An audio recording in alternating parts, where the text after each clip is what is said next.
మోషే ప్రార్థన, దేవుడైన యెహోవాతో మోషే చేస్తున్న ప్రార్థన ఏంటంటే, నీ కటాక్షము మా మీద ఉన్నదని ఎలా తెలియజేయబడుతుంది? నీవు మాతో వచ్చుట వల్లనే కదా అని అంటారు. సో దేవుని దయ, దేవుని కటాక్షం, గాడ్స్ ఫేవర్ మన మీద ఉంది అని ఎలా నిర్ధారించుకోవాలి? దేవుని పరిచర్యలో ముందుకు సాగుతూ ఉన్నప్పుడు దేవుని దయ, దేవుని కటాక్షము తోడుగా ఉన్నప్పుడు ఈ ప్రయాణంలో గమ్యాన్ని దేవుడు చేరుస్తాడు. చేరవలసిన గమ్యానికి చేర్చువాడు ఆయనే. ఈ ప్రయాణంలో మార్గంలో ఎలా ఉంటుందో తెలియదు కానీ అందుకనే చాలా మంది భక్తుల స్లోగన్ ఒకటి ఉంటుంది, ఏమిటంటే నా ముందు మార్గం ఎలా ఉంటుందో తెలియదు కానీ నడిపిస్తున్నవాడు నాకు తెలుస్తాడు. కాబట్టి దేవుని నడిపింపులో మనం ముందుకు సాగుతూ ఉన్నట్లయితే, దేవుని కటాక్షము మన మీద ఉన్నట్లయితే, ఈ ముందున్న మార్గం అంతటిని దేవుడు విజయవంతంగా నడిపిస్తూ, ఈ మార్గంలో అవసరమైన ప్రతి ప్రొవిజన్ను దేవుడిస్తూ గమ్యం వరకు తోడుగా ఉంటాడు. అందువల్ల ఈ మాటలను నిర్ధారించుకోవడానికి ఒక 7 ప్రిన్సిపల్స్ మీ ముందుంచి నా క్యూబర్న సమయంలోనే ముగించడానికి ఇష్టపడుతున్నాను. దేవుని దయ తోడుగా ఉన్నది అని ఎలా రుజువుపరచుకోగలుగుతారు? దేవుని కటాక్షం మన మీద ఉంది, మన ప్రయత్నాల మీద, మన ప్రయాణం మీద ఉంది అని ఎలాగూ నిర్ధారించుకోగలుగుతారు? నంబర్ 1, మనము అసాధారణమైన పోరాటాలను చూస్తాం. We face unusual battles. ఎప్పుడైతే దేవుని దయ, దేవుని కటాక్షం మన మీద ఉంటుందో అప్పుడు శత్రువు మన మీద అనేక రకాలుగా దాడి చేయడానికి వస్తాడు. సాతాను ఎప్పుడు బలహీనులతో యుద్ధం చేయడు, బలవంతులతో యుద్ధం చేస్తాడు. కాబట్టి మన ప్రయాణంలో మనం బలంగా ఉన్నప్పుడు, దేవుని కటాక్షం మన మీద ఉన్నప్పుడు మనతో సాతాను యొక్క పోరాటం బలంగా ఉంటుంది. అదే మనకు రుజువు. మన పోరాటం ఎంత కఠినంగా ఉంటుందో దేవుడు మనల్ని అంత బలపరుస్తున్నాడు అన్నది రుజువు. ప్రభువైన యేసుక్రీస్తు అరణ్యంలో 40 దివారాత్రములు తండ్రితో సహవాసం చేస్తూ తన ముందున్నటువంటి పరిచర్య కొరకు సిద్ధపడుతూ ఉన్నప్పుడు సాతాను 3 విధాలుగా ప్రభువును శోధించడాన్ని మనం చూస్తాం. తన నీడ్స్, నెసెసిటీస్ అర్థం చేసుకొని ఆకలిగా ఉన్నప్పుడు ఈ రాళ్లను రొట్టెలుగా చేసుకొని తినమని శోధించడం. అలాగే ఎత్తైన కొండ మీద నుంచి దుంకితే దేవుడు నిన్ను రక్షిస్తాడంటే ఒక సూపర్ న్యాచురల్ ఫీట్ నువ్వు కనుక చేస్తే దేవుడు నీకు తోడుగా ఉన్నాడని మాకు అర్థమవుతుంది అని శోధించడం. అందుకు ప్రభువైన యేసుక్రీస్తు దేవుణ్ణి శోధించకూడదని చెప్తాడు. 3వది, లోక వైభవం అంతా ఇచ్చేసి నువ్వు నాకు సాగిల పడితే ఇవన్నీ నీకు ఇచ్చేస్తాడు. సో అపవాది మన నీడ్స్ పైన ఒక సూపర్ న్యాచురల్ ఎక్స్పోజర్ మీద ఒక శోధన అన్నది కలుగజేయడం ద్వారా, అలాగే నేను ఇవి ఇస్తాను బార్గెనింగ్, ఎక్స్చేంజింగ్ యాటిట్యూడ్తో నీకు ఇది ఇచ్చేస్తాను, నాకు ఇది లోబడితే చాలు, నాకు సాగిల పడితే చాలు, ఇలాంటి స్ట్రగుల్స్ చేత పడగొట్టాలని చూస్తాడు. బలమైన పోరాటం ఇది. శోధనలు చాలా బలమైనవి. సో అన్యూజువల్ బ్యాటిల్స్ మనల్ని పడగొట్టడానికి అపవాది ఇస్తున్నాడంటే అర్థం ఏమిటంటే దేవుడు మనల్ని బలపరుస్తున్నాడు, ఆయన కటాక్షం మన మీద ఉంది. పోరాటం బలం అవుతున్న కొలది మనం బలంగా నిలబడ్డామని అర్థమవుతుంది. లేకపోతే మనం బలహీనులమే, పడగొట్టబడిన వారమే అన్నది రుజువు అవుద్ది. 2వది, దేవుడు ఈ దేవుని కటాక్షం మన మీద ఉంది అని రుజువుపరచుకోవడానికి. రెండవది, దేవుడు ఏ సమాచారం ఇవ్వకుండా, ఏ వివరణ ఇవ్వకుండా ద్వారాలు తెరుస్తాడు. దేవుడు God opens doors without explanation. అవకాశాలు ఆటోమేటిక్గా అలా కనిపిస్తాయి. Opportunities appear when others fail. This is divine alignment. అపొస్తలులైన పౌలు అపొస్తల కార్యములు చివరి అధ్యాయంలో మనం చూస్తాం, తాను రోమాకు వెళ్ళవలసి ఉంది. ఆ ప్రయాణంలో ఇది సౌకర్యం కాదు అని పౌలు గారు చెప్తున్నప్పటికీ కూడా ప్రయాణం చేస్తే ఆ ప్రయాణంలో ఎన్నో ఒడిదుడుకులు వచ్చాయి. తుఫాన్ వచ్చింది, వారి ప్రాణాపాయ స్థితిలో ఉన్నారు. తర్వాత వారి మధ్య పౌలు గారి మీద నమ్మకం లేకపోవడం, ఆ తర్వాత ప్రాణాలు దక్కించుకోవడానికి సముద్రం వద్దకి పారిపోవాలనుకోవడం, ఇవన్నిటి మధ్య కూడా దేవుడు పౌలు గారితో చెప్తున్న మాట ఏమిటంటే, నీతో ప్రయాణం చేస్తున్న వారి ప్రాణాలన్నీ కూడా నీ చేతిలో పెడుతున్నానంటాడు. సో ఎంతో మంది ప్రాణాలు, ఎంతో మంది భవిష్యత్తును దేవుడు మన చేతుల్లో పెడతాడు. అన్యూజువల్ వేస్లో మార్గాలు ఓపెన్ చేస్తాడు, అవకాశాలు మన ముందు పెడతాడు. దానివల్ల మనకు అర్థమవుతున్నది ఏమిటంటే, ఒక కఠినమైన ప్రయాణంలో కూడా దేవుడు మార్గాలు ఓపెన్ చేస్తాడు. నమ్మని వారు నమ్మేటట్లుగా చేస్తాడు. పౌలు ప్రయాణంలో వారెవరు పౌలు గారి మాటలు నమ్మలేదు.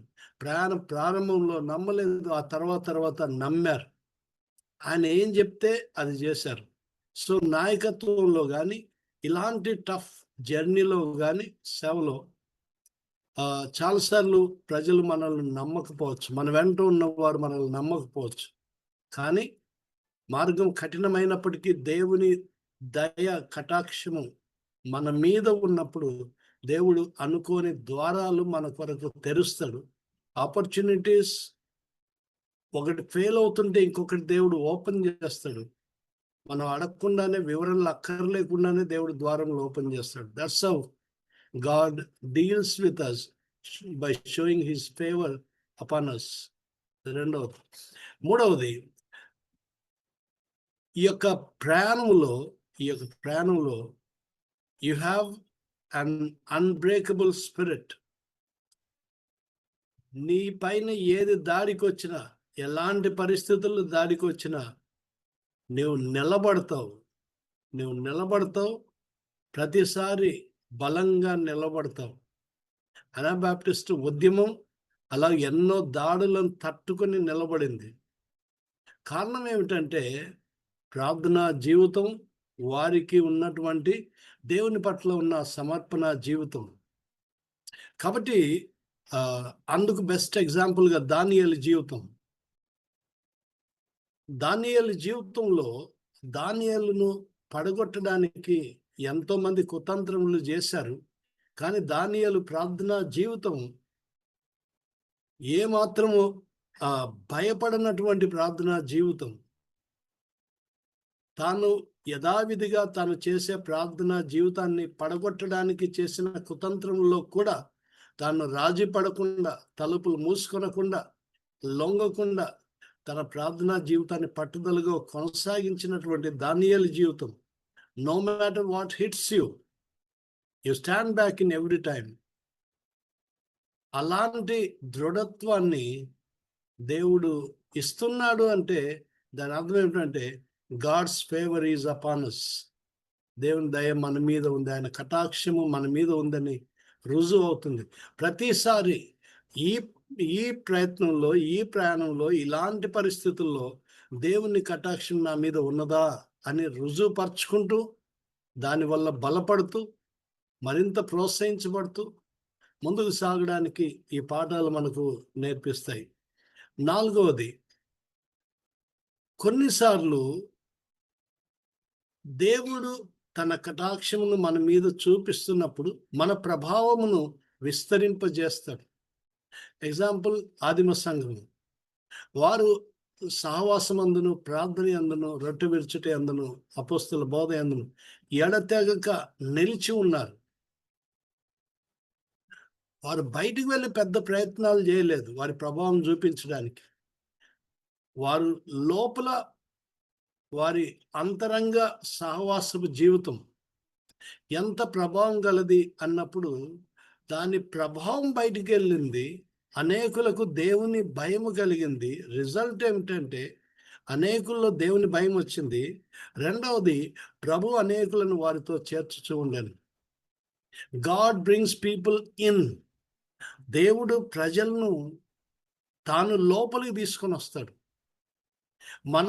మనం ఉన్న పరిధిలో, మనం ఉన్న ఫెలోషిప్లో ప్రభావవంతంగా మనం గనక నిలబడగలిగితే వెలుపటి వారిని లోపలికి తీసుకురాగలిగిన సామర్థ్యం దేవుడు ఇస్తాడు. ఎందుకంటే నా కటాక్షం నీ మీద ఉందని రుజువుపరచడానికి నేనే మనుషులను లోపలి తీసుకొని వస్తాను. I bring people in. మనం వెళ్ళి ప్రయత్నాలు చేసి ఏవేవో చెప్పి మనుషులను లాక్కోవాల్సిన అవసరం లేదు. It is God who brings people in. దేవుడే స్వయంగా ప్రజలను ఈ ప్రభావవంతమైనటువంటి సహవాసంలోని చేరుస్తాడా. అలాగూ ఆదిమ సంఘం విస్తరించడం మొదలుపెట్టింది. కానీ గమనించండి, విస్తరించుతున్న కొలది శ్రమలు వచ్చాయి. శ్రమలు వచ్చిన కొలది చెదిరిపోయారు. చెదిరిపోయిన కొలది సేవ విస్తరించబడింది. ప్రాణాలు దక్కించుకోవడానికి అడుగు బయటికి వేసిన వారు అందరూ సువార్థికులయ్యారు. సంఘంలో విస్తరించాయి, సంఘంలో స్థాపించబడ్డాయి. కాబట్టి ప్రతి టఫ్ ఛాలెంజ్ దేవుని ప్రభావం మనలో మరింత అధికం చేసేది, అనేకులను ఈ సహవాసంలో చేర్చేదిగా ఉంటుంది. అది దేవుని యొక్క కటాక్షం యొక్క ప్రభావము అన్నది మనకు నేర్పిస్తుంది. ఐదవది, దేవుని కటాక్షం మన మీద ఉంది అన్నప్పుడు కొన్నిసార్లు మనం స్నేహితులను కొన్నిసార్లు పోగొట్టుకుంటాం. ఒకలాంటి పారాడాక్స్ సిచ్యువేషన్ ఇది. మనం చాలా మందిని నమ్ముతాము, కానీ వారిని కొన్నిసార్లు పోగొట్టుకుంటాం. we lose friends but gain purpose. దేవుని కటాక్షం ఉంది అన్నప్పుడు కనిపించే ఒక సిచ్యువేషన్ ఇది. యోబు జీవితానికి ఒక ఉదాహరణగా మీ ముందు ఉంచుతున్నాను. యోబు జీవితంలో స్నేహితులు ఆదరిస్తారేమో అనుకున్నాడు, కానీ స్నేహితులు బాధను పెంచారు తప్ప ఆదరణ ఇవ్వలేకపోయారు. ఎవరిని నమ్మాడో వారు వస్తే ఆదరిస్తారని వారే బాధను పెంచారు. వారే యోబును అనుమానించారు, హేళన చేశారు. నీవు నీతిమంతుని నేనే నీతిమంతుని అనుకుంటున్నావా అని యోబును వారు ప్రశ్నించారు. కాబట్టి దేవుని కటాక్షం మన మీద ఉండగా మన ప్రాణం ముందుకు సాగిస్తూ ఉన్నప్పుడు కొన్నిసార్లు మన వెంట ఉన్నవారు మనల్ని నమ్మరు, మన నమ్మకాన్ని వమ్ము చేస్తారు. కొన్నిసార్లు వారు దూరం అవుతారు. కానీ గాడ్స్ పర్పస్ ప్రివైల్స్. దేవుని ఉద్దేశం మన పట్ల నిలిచి ఉంటుంది. ఆయన కటాక్షం మన మీద ఉంటుంది. మనం ముందుకు సాగుతాం. మనుషులు దూరం అవ్వచ్చుగాక, లక్ష్యము చేరుకోవడంలో మనం ఎప్పుడు ఆగిపోము. ఉన్న కొద్ది మంది అయినా దేవుడు మనల్ని నిరాటంకంగా నడిపిస్తాడన్నది, ఆయన కటాక్షం మన మీద ఉన్నది అనడానికి రుజువు. ఆరోది, వివేచన అన్నది దేవుడిచ్చే ఒక వరం. ఈ దేవుని కటాక్షం మన మీద ఉంది అని చెప్పడానికి the gift of discernment. Nehemiah నాయకత్వంలో ఇది మనం చూస్తాం. కొన్నిసార్లు చాలా నమ్మించేవారుగా వస్తారు, కానీ వారి ఉద్దేశాల్లో మోసం ఉంది. వారి ఉద్దేశంలో మోసం, హృదయంలో కపటం ఉంది, పెదవుల పైన నవ్వు ఉంది, పెదవుల పైన ప్రేమ ఉంది. చాలాసార్లు నాయకత్వంలో ఒక బలహీనత ఏమిటంటే ఇలాంటి ప్రేమతో కూడిన మాటలను ఈజీగా నమ్మేసి కొన్నిసార్లు మోసపోతాం. కాబట్టి నాయకులుగా ఉంటున్న వారు, నడిపిస్తున్న వారు దేవుని యొక్క వివేచన వరముతో నాయకత్వాన్ని ముందు కొనసాగించాలి. whom to trust and whom not. ఎవరిని నమ్మాలో ఎవరిని నమ్మకూడదు దేవుడిచ్చిన వివేచన. ఎవరు ఎలాంటి ఉద్దేశంతో మన పక్షంగా ఉన్నారు, మనల్ని కూల్చడానిక, నిలబెట్టడానిక, మనల్ని బలపరచడానిక, వెనక్కి లాగడానిక, ఫాల్స్ రిపోర్ట్స్తో వెనక్కి లాగడానికి ప్రయత్నం చేసిన వేగులు ఉన్నారు. కానీ దేవుడు మన పక్షంగా ఉంటే శత్రువు ఎంత బలవంతుడైనా సరే మనము జయిస్తాము, వాగ్దానాన్ని స్వతంత్రించుకుంటామని చెప్పిన మైనారిటీ ఇద్దరే వారు ఉన్నారు. So discernment is a gift that proves that God's favor is upon us. చివరిది, ఏడవది, దేవుని కటాక్షము మన మీద ఉండగా మన శత్రువు ఎప్పుడు ఓడిపోతూనే ఉంటాడు. ఎన్నో ప్రయత్నాలు చేస్తూనే ఉంటాడు, కానీ ఓడిపోతూనే ఉంటాడు. ఎందుకంటే దేవుని వాగ్దానము, నీకు విరోధంగా రూపించబడిన ఏ ఆయుధమైనా సరే అది వర్ధిల్లదు. విరోధంగా ఆయుధాలు రూపించబడతాయి, అవి మన మీదకి ఏం చేయబడతాయి, కానీ దేవుడు వాటిని ఎదగనివ్వడు, ప్రాస్పర్ అవనివ్వడు. దీనికి ఎగ్జాంపుల్ యోసేపు జీవితం. ఎన్నో ఒడిదుడుకులు, ఇంట్లో సోదరులు నమ్మలేదు. దేవుడు తనకు ఇచ్చిన ఆ కళను నమ్మలేదు, స్వీకరించలేకపోయారు. కొన్నిసార్లు దర్శనాన్ని, మన దేవుడు మనకిచ్చిన దర్శనాన్ని నమ్మక ఆ దర్శనమును పాడు చేయడానికి ప్రతి ప్రయత్నాలు సోదరులే చేయొచ్చేమో. సో సోదరులు ఓడిపోయారు. తర్వాత యోసేపు జీవితం అంతా కూడా తాను నమ్మకంగా ఉన్నాడు, కానీ పరిస్థితులన్నీ అడ్వర్స్గా మారుతూ వచ్చాయి. తాను ఫెయిత్ఫుల్గా ఉన్నాడు, అలాగే ఫెయిత్ఫుల్గా ఉన్నందువల్ల పరిస్థితులు మరింత తీవ్రమైన స్థితుల్లోకి తీసుకెళ్ళాయి. గోతులోకి వెళ్ళాడు, బానిసగా అమ్మబడ్డాడు, ఆ నమ్మకత్వాన్ని బట్టి చెరసాల్లో వేయబడ్డాడు. తాను నమ్మిన వారు కూడా, తన వల్ల మేలు పొందిన వారు కూడా తిరిగి ఆ గ్రాటిట్యూడ్ చూపలేకపోయారు. ఇవన్నిటి మధ్య కూడా దేవుడు యోసేపుకు తన కటాక్షమును చూపించి ఆఖరికి దేశమును పోషించేవాడుగా అయ్యాడు. కాబట్టి మనము ఎంతో మందికి అన్నం పెట్టగలిగిన వారంగా, ఫీడ్ చేయగలిగిన వారంగా, బలపరచు వారంగా, ఒక స్థాయిలో ఉండి దేశంను సంరక్షించే వారంగా, ఒక విధంగా చెప్పాలంటే పడిపోతున్నటువంటి మెననైట్ సంఘములకు ఒక దశను, ఒక నూతన దశను ఇవ్వగలిగిన స్థాయిలోకి తీసుకెళ్ళాలంటే దేవుని కటాక్షము మన మీద ఉండాలి, నిరంతరము ఉండాలి. అప్పుడు ఇప్పుడు చెప్పుకున్న ఈ ఉదాహరణలన్నీ కూడా, శోధనలు ఎంత బలమైనవైనా నంబర్ 1 దేవుడు అంత బలపరుస్తాడు. ఊహించని ద్వారములు దేవుడు మనకు తెరుస్తాడు. పౌలు గారి లాగా ప్రార్థనా జీవితంలో దేవుడు మనల్ని నిలబెడతాడు. ఎన్ని తాకుళ్ళు మన మీదకి వచ్చినా మనం నిలబడతాం. ఆదిమ సంఘం వలె మన ప్రభావం విస్తరింప చేస్తాడు. యోబు వలె కొంతమంది పోగొట్టుకున్నా దేవుడు పర్పస్నైతే విఫలం కానివ్వడు. అలాగే నెహమ్యా వలె వివేచన కలిగి యుద్ధం చేయడం దేవుడు నేర్పిస్తాడు. ఫైనల్గా శత్రు ఎన్నిసార్లు మన మీదకి వచ్చినా ప్రతిసారి విజయం మనదే. జయిస్తూ ముందుకు సాగడం దేవుడు నేర్పిస్తాడు. అందులో మనకు అర్థమవుతుంది ఏమిటంటే God's favour is upon us. అప్పుడు మనం అంటాం, మాకు కాదు దేవా, మాకు కాదు, నీకే మహిమ కలుగును గాక. ఎందుకంటే మేము ఏదైనా సాధించగలిగామంటే అది కేవలము నీ కటాక్షము మా మీద ఉన్నందువల్లనే. అలాంటి దేవుని కరుణా కటాక్షములు మెన్నైట్ సంఘాల పునరుజ్జీవనం కోసం, ఒక రిఫర్మేషన్ కోసం, ఒక నూతన దిశ కోసం, ఉన్నతమైన ఉజ్వలమైన భవిష్యత్తు కోసం ప్రార్థనలో పోరాడుతూ, ప్రయత్నాలతో పోరాడుతూ, సంఖ్యాబలం గురించి ఆలోచించకుండా పర్పస్ పట్ల ఒక గొప్ప ఉద్దేశంతో ముందుకు సాగుతున్న మన నాయకత్వమును, మన సహోదరత్వమును అందరినీ, మరి ప్రయత్నములను దేవుడు బాగా బలపరిచి దీవించి ఆశీర్వదించునుగాక.